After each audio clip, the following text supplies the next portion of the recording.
Hyderabad Begumpet flyover పై ప్రమాదం జరిగింది. Divider ను ఢీకొని కారు బోల్తా పడింది. ఈ ఘటనలో 4గురికి గాయాలయ్యాయి. యాక్సిడెంట్ తో ఫ్లైఓవర్ పై వాహనాల రాకపోకలకు తీవ్ర అంతరాయం ఏర్పడింది. పల్టీ కొట్టిన కారును తొలగించి ట్రాఫిక్ కి ఇబ్బందులు లేకుండా చేస్తున్నారు.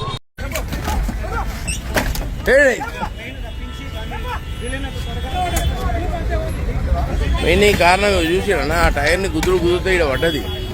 ఇంతమంది కష్టపడినది బోల్తా పడుతుందంటే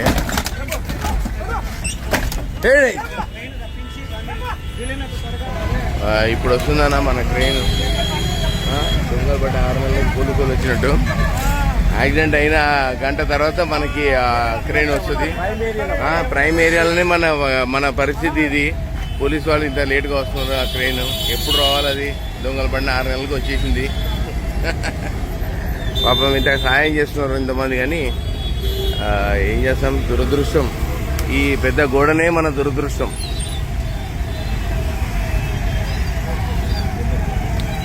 ఈ గోడ తీస్తే ఈ యొక్క యాక్సిడెంట్ తగ్గుతాయి. ఇవి కడగరు పెట్టరు వీటిని. ఆ నల్ల అవి పెట్టినవన్నీ అవి ఎప్పటికప్పుడు ఫ్రెష్గా ఉంటాయి.